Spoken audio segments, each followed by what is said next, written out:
ಯಾರೇ ಒಬ್ಬ Moto ಬ್ಲಾಗರಿಗಾದ್ರೂ reach ಸಿಗುತ್ತೆ. ಇಷ್ಟಪಡಲ್ಲ ಜನಗಳು, ಫಾಲೋ ಮಾಡಲ್ಲ, ನೋಡ್ತಾರೆ ಮತ್ತೆ ಸ್ಕಿಪ್ ಮಾಡ್ತಾರೆ. ರೀಚ್ ಸಿಕ್ಕಿದ್ಮೇಲೆ ಸಪೋರ್ಟ್ ಬರ್ಲಿಲ್ಲ ಅಂತಂದ್ರೆ ಅವ್ರಿಗೆ ಬೇಜಾರಾಗ್ಬಿಡುತ್ತೆ. ಏನಪ್ಪ ನಾವು ಅಷ್ಟು ಚೆನ್ನಾಗಿ ಅಂದ್ರೆ ಚೆನ್ನಾಗಿ ನಮಗೆ ಅನ್ಸುತ್ತೆ, ಬಟ್ ಜನಗಳಿಗೆ ಇಷ್ಟ ಬೇಕಲ್ಲ.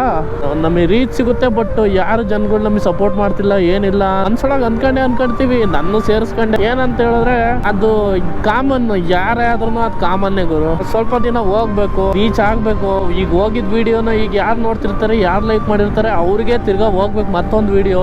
ಅದು ಅವ್ರಿಗೆ ಇಷ್ಟ ಆಗ್ಬೇಕು. ಇಷ್ಟ ಆದಾದ್ಮೇಲೆ ಅವ್ರು ಮತ್ತೆ ನಮ್ಮ ಅಕೌಂಟ್ ಏನಾದ್ರು ಚೆಕ್ ಮಾಡಿಬಿಟ್ಟು ಅದಾದಮೇಲೆ ನನಗೆ ರಿಕ್ವೆಸ್ಟ್ ಕಳಿಸೋದೇ ಆಗಲಿ, ಫಾಲೋ ಮಾಡೋದೇ ಆಗಲಿ, ಸಪೋರ್ಟ್ ಮಾಡೋದೇ ಆಗಲಿ, ಅವ್ರು ಇನ್ನೊಬ್ರು ಶೇರ್ ಮಾಡೋದೇ ಆಗಲಿ ಎಲ್ಲ ಆಗುತ್ತೆ. ಸಿಗುತ್ತೆ ಗುರು, ಬಟ್ ಯಾರು ಸಪೋರ್ಟ್ ಮಾಡಲ್ಲ.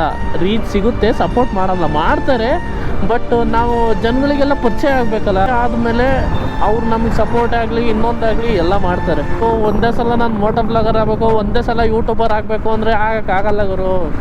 ಅದಕ್ಕೆ ಪ್ರಯತ್ನ ಇರಬೇಕು, ಸತತ ಪಡ್ತಿರ್ಬೇಕು. ಇವಾಗ ಆಯ್ತಾ ಒಂದ್ಸಲ, ಇವಾಗ ಮಾಡ್ತೀರಾ, ಆಗಿಲ್ವಾ ಮತ್ತೆ ಇನ್ನೊಂದು ಸಲ ಮಾಡಬೇಕು. ಮಾಡ್ತಾ ಇದ್ದರೆ ಒಂದಲ್ಲ ಒಂದಿನ ಆಗುತ್ತೆ.